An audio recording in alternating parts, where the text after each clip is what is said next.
Very proud to have the Minister of Armed Forces as part of our defence team. We play different roles across the department, and they make an extraordinary contribution to the defence of this nation. There are briefings in the department.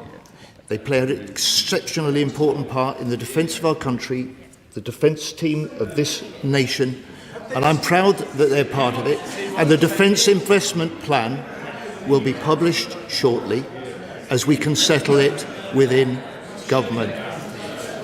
There are critical parts of the defence that feed into the Defence Investment Plan.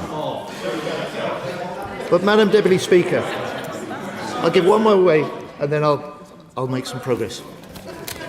Thank the Secretary of State for giving way. On the Defence Investment Plan, if it's your priority, so his priority, the Prime Minister's priority, is it completed and just waiting for the financial sign-off, or is there a gap in capability in being able to complete it? Madam Deputy Speaker, this is a personal priority for the Prime Minister. We are working flat out to complete it. We will complete it and publish it soon. The whole of the defence team are making a contribution to its development. The contribution of the defence team stretches right across the defence effort. And I just say to the honourable gentleman, this has not stopped us getting on with the job of government. This has not stopped us letting more than 1,200 major contracts since the election, nearly 9 in 10 going to British-based firms creating British-based jobs, and nearly 70% of these jobs, these investments, these contracts are beyond London and the South East. This is defence, driving economic growth, lifting parts of the country right across the UK. And I say just in the last 7 days, we've invested and announced over £100 million in the new hybrid Navy to help with our deployment of the multinational mission to the Middle East to reopen the Strait of Hormuz.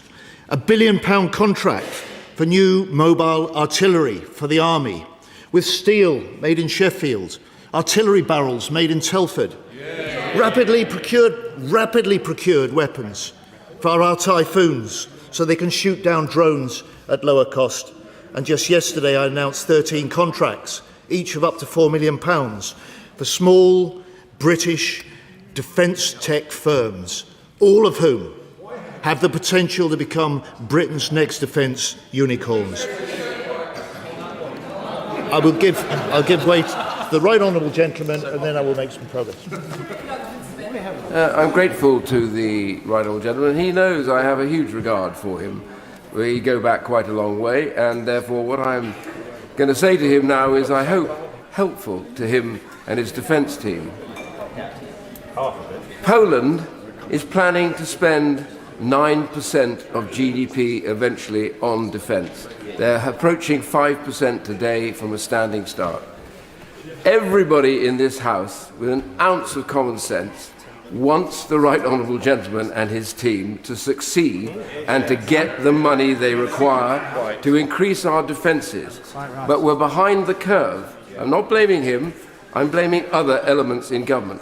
So would he just use the opportunity to say to the government, here is the message. The House requires that we get the money, we publish the plan, and we get on with making defence successful. The chairman of the committee said so. We all on all sides want him to have it. Please take this back to the Chancellor and say enough is enough. We have to do this for our security. Will he now do that? We have to do this for our security. We will do this for our security. And in the meantime, we're getting on and doing what's necessary for Britain's security. I'm going to turn to some of the contributions in what was a very, I said 37 backbenchers have spoken. I'm going to turn to some of the contributions now. I'm going to start with the honourable gentleman for South West Wiltshire, if I may.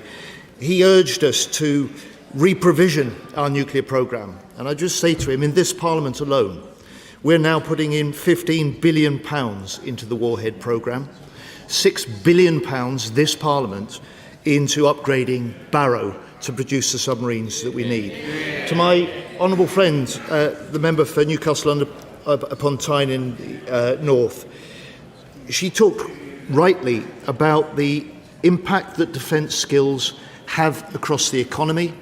She talked also about the skills gaps that need to be filled, which is a central part of the Defence Excellence Colleges, the Defence Growth Deals, and also the Defence Universities Alliances that we're putting in place.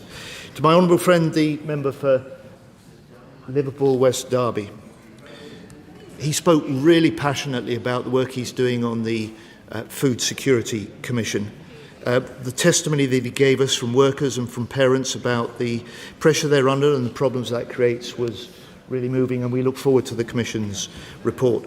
My honourable friend, the member for Clwyd North, she also talked more widely than defence on the pressure on families, the action the government is now taking on rising costs, and she talked about the importance of the King's Speech and legislation on railways and on housing for the future. My honourable friend, the member for Wolverhampton West, talked about the importance of resilience that runs through every aspect of our defence programme. My honourable friend, the member for Leeds South West, Morley, and also for Hemel Hempstead, both spoke very movingly, and for the House, on the scourge of anti-Semitism, the need to stamp that out wherever it is, the threat of Iran, and also the edge of threat that the UDCG poses to this country as well as to their own people.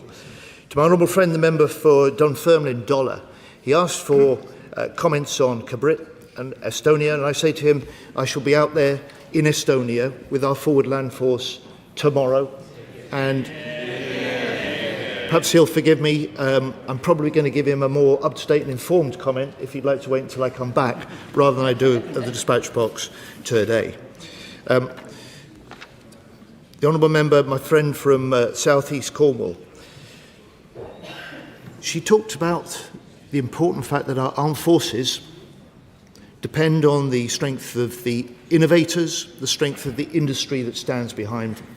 That's a lesson that we can draw from Ukraine, that when a country is under threat or forced to fight, it is its industry, it's its innovators, and its wider society that must stand behind to give it the strength. And she quite rightly, forgive me for just finish this point, she quite rightly paid tribute to and reminded us about the civilian workforce that supports our uniformed personnel. I give way.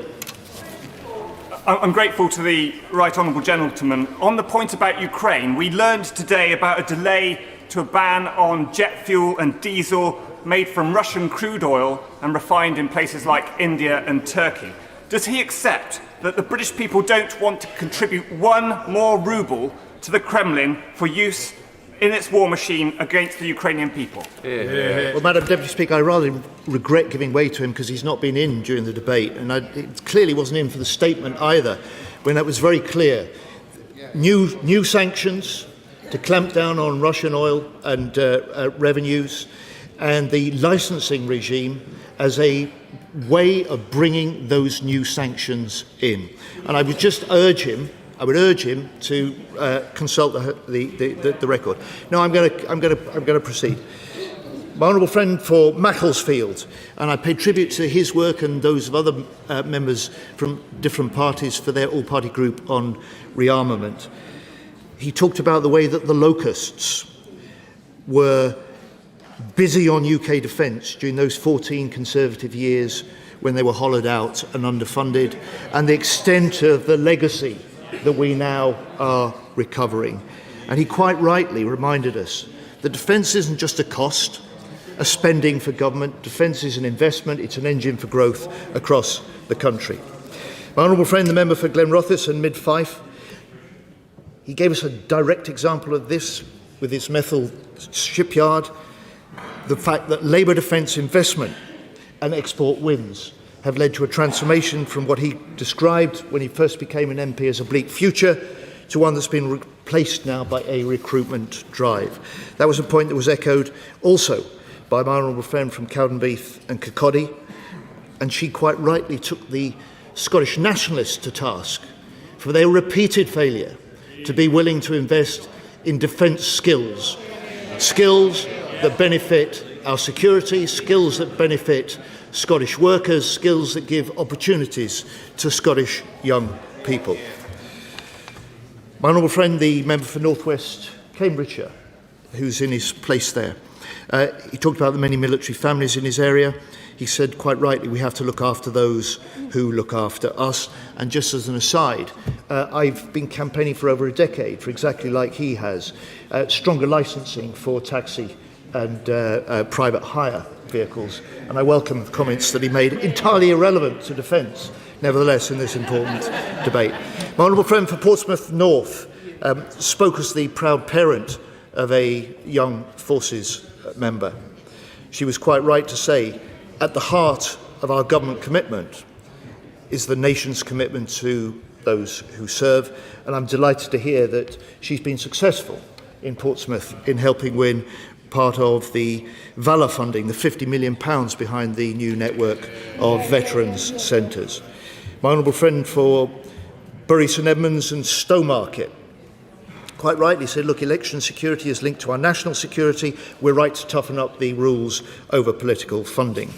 And then finally, just to say to the honourable member for Wimbledon, I have to say, where I live in Rotherham, no one's talking about the European Union. People have put Brexit behind them. Nevertheless, I welcome his welcome for the European Partnership Bill. But the last thing that people want is for us to set aside the manifesto they elected us on and to plunge back into detailed institutional negotiations with the European Union. Can I come? I'll give way to him and then I will make some progress. I'm grateful for the Defence Secretary giving way. One of the defining features of this country's support for Ukraine has been cross-party support. But where it's right to do so, I think it is right for His Majesty's opposition to call out the government where we think they've got it wrong. Over the last 24 hours, I think the government has both got it right and wrong. I support the government in the new sanctions regime around third countries. Where I do not support the government is in allowing temporary licenses for the import of Russian jet fuel and diesel. Today in Ukraine, the bombs and missiles are falling. This country should have no part in funding any part of Putin's war machine. Well, Madam Deputy Speaker, as my honourable friend mentioned in the response to the urgent question, and I said earlier, these are steps to further sanctions, tightening sanctions and screwing down further Putin's ability to fund his illegal war in Ukraine. I'm going to turn now to the question of spending on defence, mentioned as he always does by the Right Honourable Member for New Forest East, also by South Shropshire, and by the Honourable Member for Lewis from the Liberal Democrat front bench. In that last debate on the King's Speech that I spoke at in 2024, I reaffirmed then this government's pledge in our manifesto to reach 2.5% of GDP on defence spending. 2.5% on defence spending by 2030 was urged on me then in that debate, throughout that debate, 16 times by the Shadow Defence Secretary. We've done that. We've done that 3 years earlier than anyone expected. We've put in place the biggest increase in defence spending since the end of the Cold War. We will spend more. We know we must. And I just say to the honourable gentleman, the defence budget this year is more than £11 billion greater than it was in the final year of his government. And in this debate, before, Madam Deputy Speaker, I promised then the first of its kind strategic defence review, which we published as a vision for defending Britain, making it safer and more secure at home. I told the House then that we would step up our support for Ukraine. We've provided more military assistance than ever before. We took on the leadership of the Ukraine Defence Contact Group to support the fight today. We've established and lead the coalition of the willing for Ukraine to secure the peace tomorrow. I pledged a new UK-Germany defence agreement. Less than 4 months later, I signed that with Defence Minister Pistorius in the Trinity House Agreement, and went on to sign deals with France, with Norway, with Turkey. And in that debate, I raised the scourge of dreadful military housing. We went on within months to bring back into public ownership 36,000 homes that our military families live in. We've upgraded the worst 1,000 before last Christmas and already done another 250 since. And I said the morale of our service personnel then was at a record low. We've since then awarded them the biggest pay rise for nearly 2 decades, extended free childcare, legislated for the first ever Armed Forces Commissioner to improve service life. And I say to my right honourable friend, member for Ilford North, I missed him at Cabinet this week. He gave us a reflective speech. He's rightly proud of the government's record on rebuilding and reforming the NHS, but I trust he'll agree, like he would argue in defence, in the NHS, I trust he would agree that in defence we have certainly not been treading water.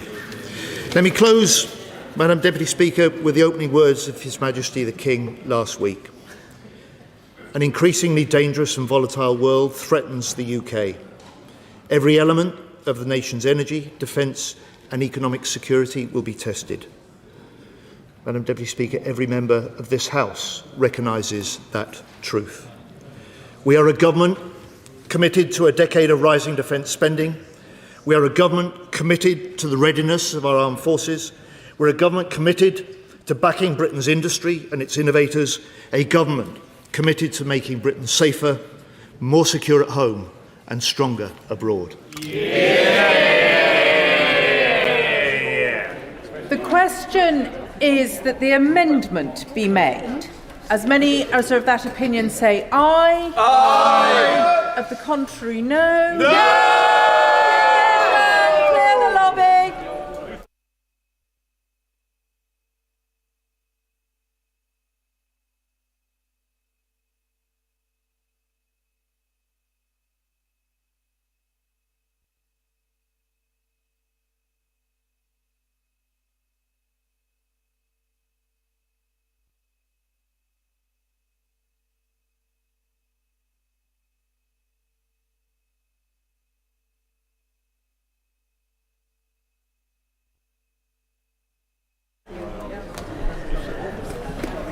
The question is that the amendment be made. As many as of that opinion say aye. Aye. Of the contrary, no. No. The tellers for the ayes are Rebecca Smith and Lincoln Jopp. The tellers for the noes, Stephen Morgan and Gregor Poynton.